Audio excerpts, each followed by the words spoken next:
This is the review for the statistics practice. On this first one, it says a set of test scores are normally distributed with a test score of 76 being 3 standard deviations below the mean, and a score of 88 is 1 standard deviation above the mean. So what is the mean of the data? So what they want to know is what we're doing test scores here. What test score would fall right there? And if 76 is 3 standard deviations below, and 88 is 1 standard deviation above, well, a standard deviation is just a unit of measurement.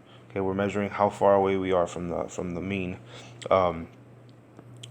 We have 1, 2, 3, 4 spaces in between, and those would be in equal increments of test scores.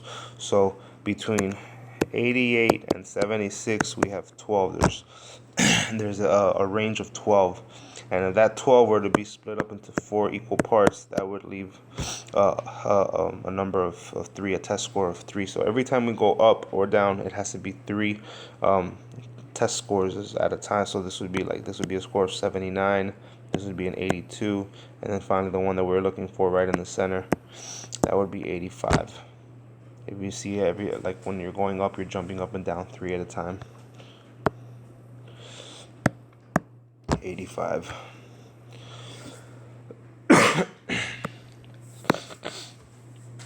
The measurement of 600 students at a college is normally distributed with a mean of 165 and a standard deviation of 5. What percent of students are less than 155 centimeters in height? All right. So in statistics, every time you see percent, you might see the word proportion, you might see the word probability. We're all talking about percents. And this graphic here has a few more percent, so it'd probably make it a little bit easier. It has a little bit more of a breakdown of a normal curve. So they do give us the mean this time. The mean is 165. And a standard deviation is also given to us, and it's 5. So it does that every time we go up or down, it has to be 5 at a time. If I were going down 5 at a time, that'd be 160 would be 1 standard deviation away, 155, 150, 170, 175, 180. But all I'm really interested in here is the statistic of 155, which is right here. And they want to know what is less than 155. So less than 155 would be these two percentages added up. Those two add up to 2.5%. That's all you got to do. 2.5% of any normal curve is less than 2 standard deviations below the mean. The lifespan of zebras in a particular zoo are normally distributed. The average zebra lives 20.5 years. So 20.5 is right here in the middle. It's the mean. And the standard deviation is 3.9. And we want to know what percentage. You see how it says probability? Probability is like a percent. Would be longer than 32.2. Well, since 32.2 is above 20.5, I'm going to go up. But when I go up, it has to be 3.9 at a time because that's the standard deviation. So 20.5 plus 3.9 means that here at 1 standard deviation, we would be at 24.4. If I go up again, that would be 28.3. And then finally 3 standard deviations above.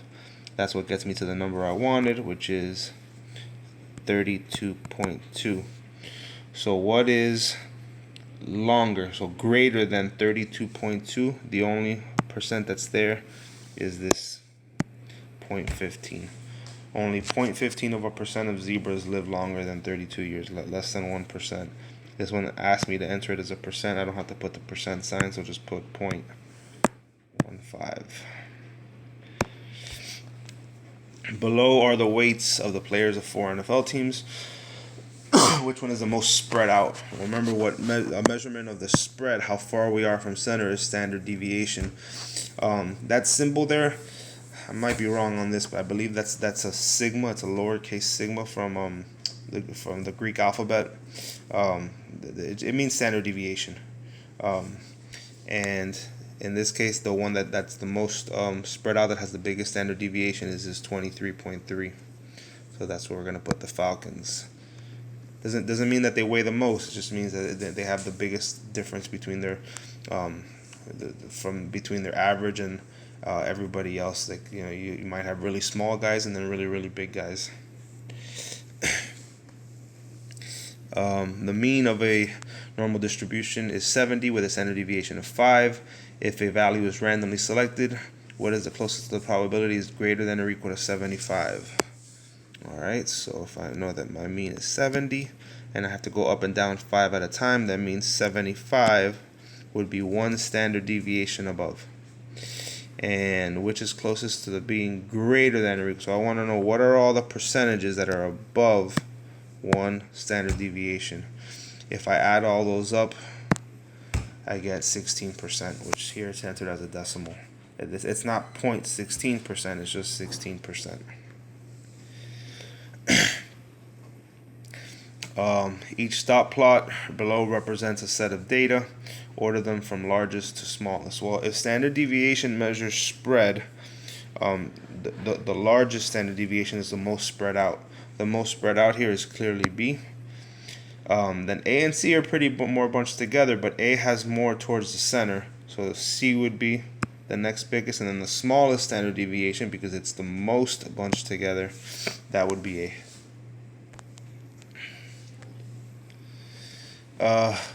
Now zebras. I think didn't we just answer something about zebras? No, not yet. Oh yeah, there is. Yeah, zebras. So we're back to the same zoo, and now we're dealing with zebras, and those zebras have the same 20.5 average lifespan, same as before, and the same standard deviation of 3.9. But now they want to know how many zebras live less than 32.2. Well, we already knew from the last one that 32.2 was 3 standard deviations above the mean. So now if I want to go this way, if I want to know what's less than that, I don't. It's basically everything other than that 0.15 that I had before. So if you want, you can add all these other ones up, or you can just do 100, because we're measuring in percents. 100 minus 0.15, and that gives us 99.85%. Almost every zebra is going to live less than 32 years. Each dot plot, so this is the same thing, we're measuring spread here. The most spread out, the largest standard deviation here is going to be C. The next most spread out would be B. And then finally the ones that have the most points bunched up towards the center is A. The measurement of a height of 600 students is normally distributed.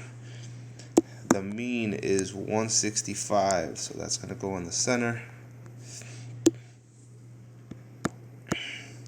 And the standard deviation is 5. And they want to know what percent is in between 175 and 180. So 170, 175, 180.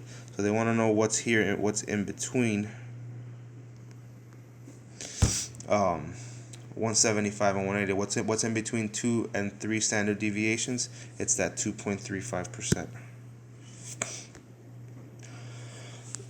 For males in a certain town, the systolic blood pressure is normally distributed with a mean of 120 and a standard deviation of 9. Using the empirical rule, determine the interval of systolic blood pressures that represent the middle 95%. And that should have a percent on it, but it's 95%. So really what we need to know with empirical rule here, and in many cases empirical rule is actually referred to as the 68, 95, 99.7 rule, is that number 95 represents anything that's 2 standard deviations from the mean. So what we want to know is what number would go 2 standard deviations below, and what number would go 2 standard deviations above. If the mean is 120, and every time I'm going up and down, I gotta go up or down by 9, that would mean this is 111, and this would be 102. That's gonna be the lower the lower limit. Then we go 129 and 138. Every time I'm going up or down 9 at a time. So I go 102 and 138. Which curve has a smaller standard deviation? Smaller standard deviation means you're more bunched together, and the ones here that is the most bunched together would be A. This next one here is a little bit harder to read because they're not overlapping. But if it looks like these curves are identical, it's hand drawn, so it's not perfect, but it looks like these were identical, and if they are identical, they would have the same standard deviation. When Allison commutes to work, the amount of time it takes her to arrive is normally distributed with a mean of 27. Let's go back over here. Excuse me. Mean of 27.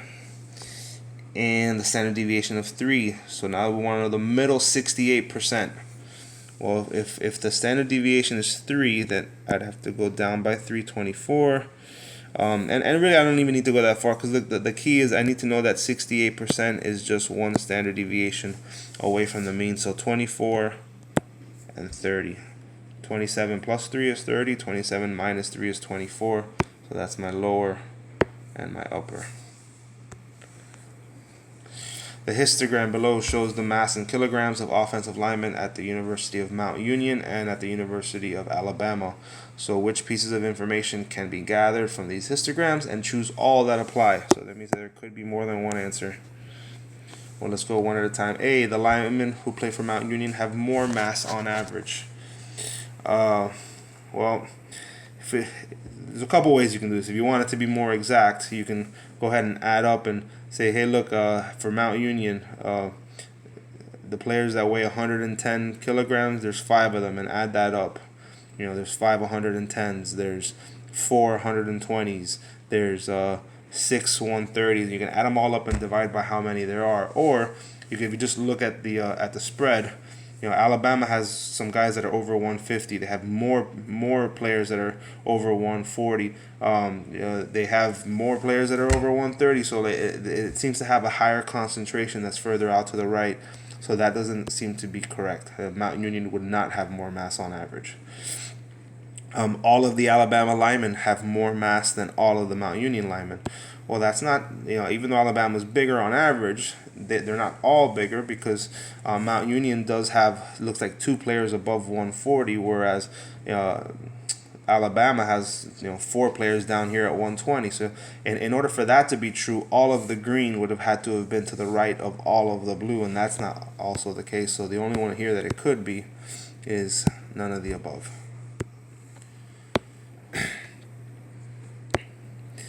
Each stop plot, so it's the same thing, we're measuring spread. The most spread out here, the ones that have on average the furthest away from the center would be C. Then we start to get closer to the middle with A, and then the one that has the most towards the mean in the middle is B.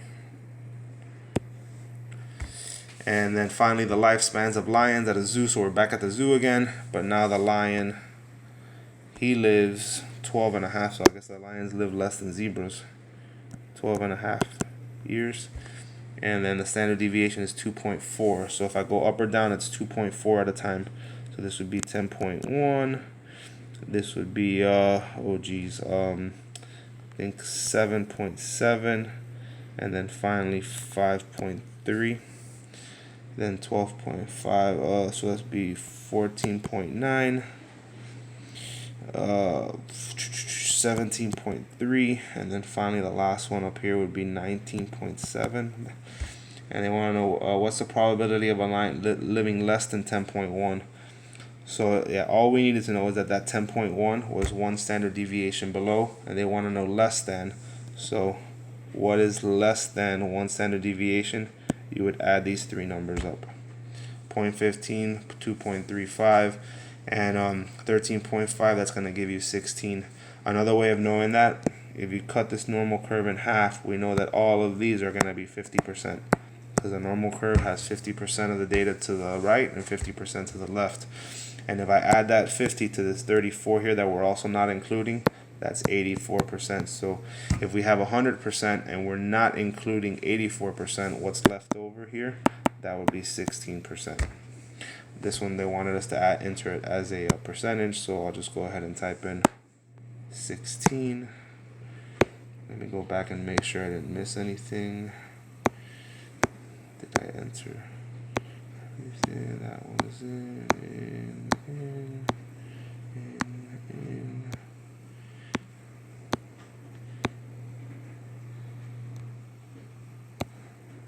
Okay, good. I answered everything.